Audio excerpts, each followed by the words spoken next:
পেয়ে গেছি সোনার দরজা, খুলে যা দরজা। আরে দরজা খুলে দিতে পারি, তার আগে তোমাদের কিছু প্রশ্নের উত্তর দিতে হবে। হ্যাঁ বলেন, আমি প্রশ্নের উত্তর দেওয়ার জন্য প্রস্তুত। আচ্ছা বলে ফেলো, মানুষের কি থাকলে মানুষ অনেক সুখী হয়?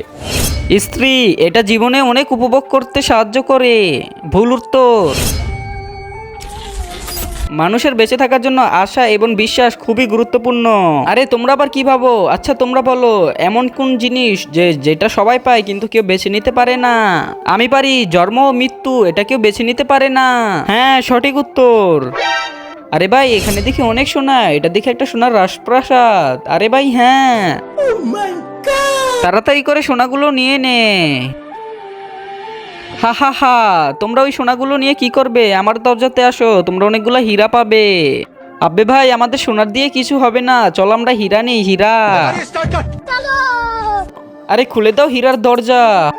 হা হা হা, সোনার দরজা খোলার জন্য যেরকম প্রশ্নের উত্তর দেওয়া লাগছে এখানেও দেওয়া লাগবে। আচ্ছা তুমি প্রশ্ন করো। আমি আগুনে বাস করি কিন্তু পুড়ি না, আমি পানিতে থাকি কিন্তু ভিজি না, আমি আকাশে থাকি কিন্তু উড়ি না, আমি মাটিতে থাকি কিন্তু মাটিতে ভেঙে পড়ি না। এবার বলো উত্তরটা কি হবে? ছায়া। হ্যাঁ সঠিক উত্তর। আরে আমার দরজাটা দিকে খুলতাছে না। আরে আমার দরজাটা মনে হচ্ছে আটকে গেছে। ওই দেখো একটা হাতল, ওইটা জোরতে একটা টান দাও তাহলেই খুলে যাবে। ইয়া ইয়া ইয়া ইয়া। আরে এটা দেখি কোনোভাবেই খুলতে পারছি না। আরে ভাই শক্ত করে টান দাও তো। বন্ধুরা সেটা দেখার আগে বাবাকে ভালোবেসে থাকলে অবশ্যই ভিডিওটাকে লাইক করে দিবা, আর যদি মাকে ভালোবাসো তাহলে অবশ্যই চ্যানেলটাকে সাবস্ক্রাইব করে দিবা, আর যদি দুজনকে ভালোবেসে থাকো তাহলে দুটোই করে ফেলবা।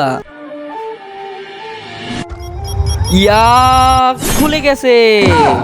আরে ভাই ছাড় ছাড়, খুলে গেল, ছিঁড়ে গেল রে। আরে ভাই রে ভাই, এটা আবার আমি কি করলাম? বাইরে ভাই আমি তো স্বপ্ন দেখতাছিলাম।